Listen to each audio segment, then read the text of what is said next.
Hello everyone, it's Jordan from AutoAid with another diagnostic video.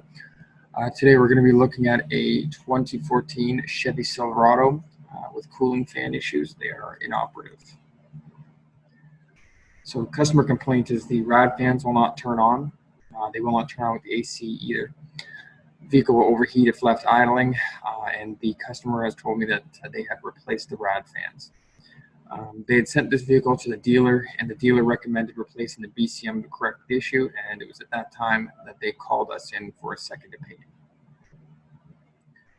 So first up we did was scan the vehicle for codes, and as you can see we pulled two codes at P0480 cooling fan speed output circuit and a P0691 cooling fan speed output circuit low voltage.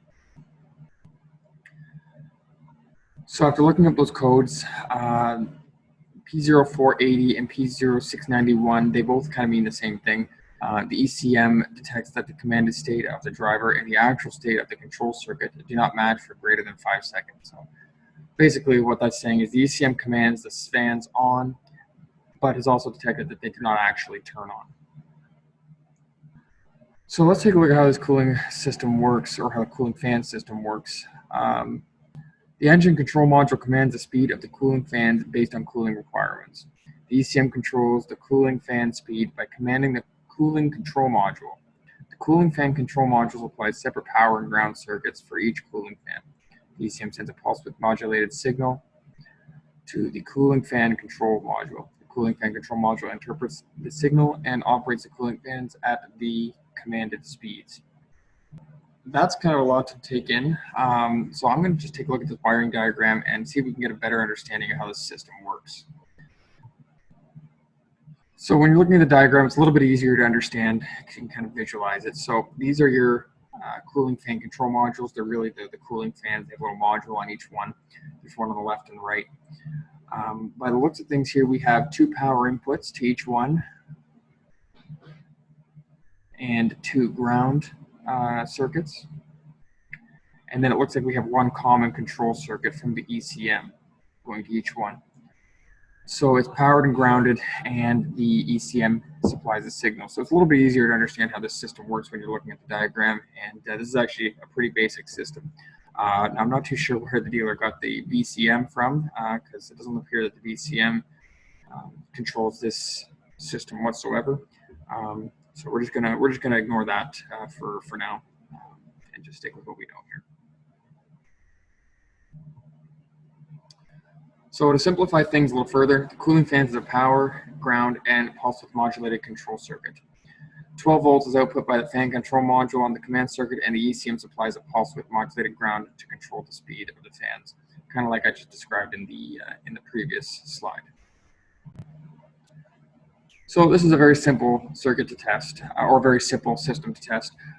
Basically what we're going to do is confirm powers and grounds to the fan control modules, and then confirm that the ECM is sending the pulse width modulated signal and that the fan motors are receiving the signal.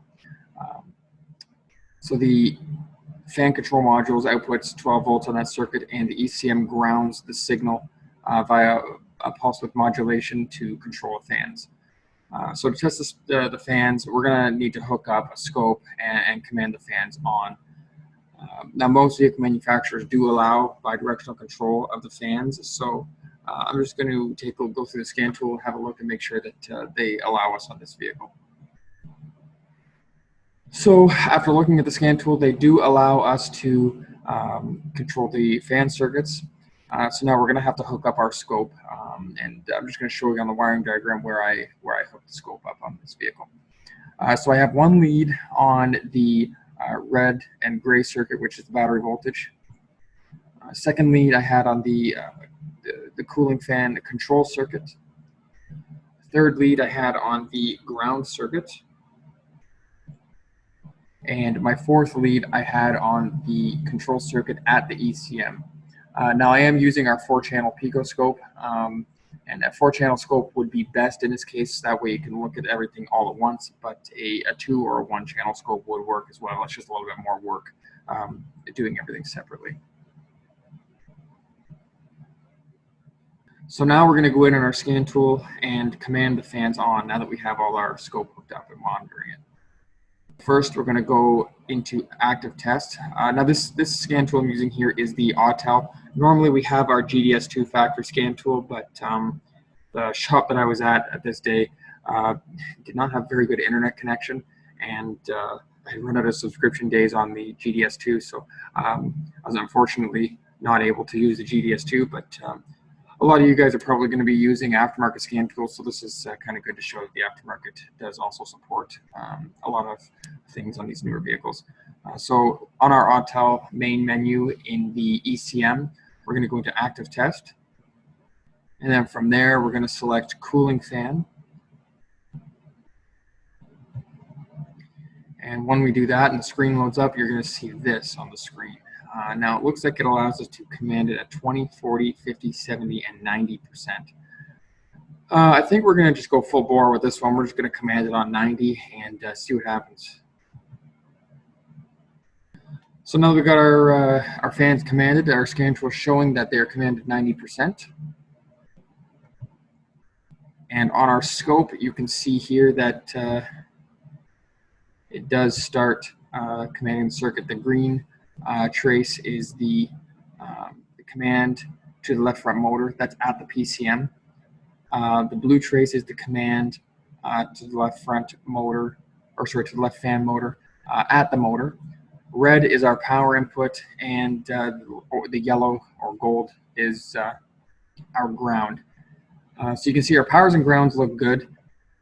But the first issue I noticed here is, first of all, we have 12 volts coming out of the fan control module, and at our ECM on that same circuit, we've only got 4 volts. So we're dropping about 8 volts somewhere on that circuit. The second thing I noticed is when we command the fans on, you can see the ECM attempting to pulse modulate the signal or the circuit, but at our fan control module, we have nothing. And that kind of makes sense. We have an 8-volt drop somewhere in the circuit, so that kind of makes sense how the signal's not showing up at the fan itself. So as I just stated, several issues can be detected. 12 volts is being output on the command circuit by the fan module, but only 4 volts is measured on the same command circuit at the ECM. Second is that there is no pulse with modulated signal at the fan module.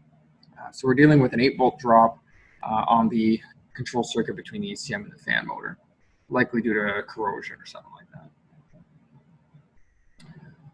So to temporarily bypass the problem area, a jumper wire was used between the ECM and the fan motor. The fans are still being commanded on at this point by the scan tool. So as you can see here, this is right where I hooked the jumper wire up between the ECM and the fan control module. Basically, we're just completely bypassing the bad spot in the wire. And as soon as I did that, you could hear the fans slowly start to ramp up. And on the scope, you can see here that we have a good pulse modulated signal at both locations, at the ECM and at the fan control module here. So with the jumper wire installed, the fans run up to full speed and the ECM code can be cleared. Previously, when you try to clear the code, it just immediately came right back. You were unable to clear it. As soon as the jumper wire is removed, the fans shut down and the code returns. The customer attempted to locate the corrosion slash bad spot in the harness, but wasn't able to find anything. I think it was just taking up a little bit too much time, and instead of continuing to spend time trying to find the bad spot, they opted to run a new wire between the ECM and the fan control module. So in the end with this vehicle, the issue with the fans not coming on was traced down to a bad spot in the command circuit between the ECM and the fan control module.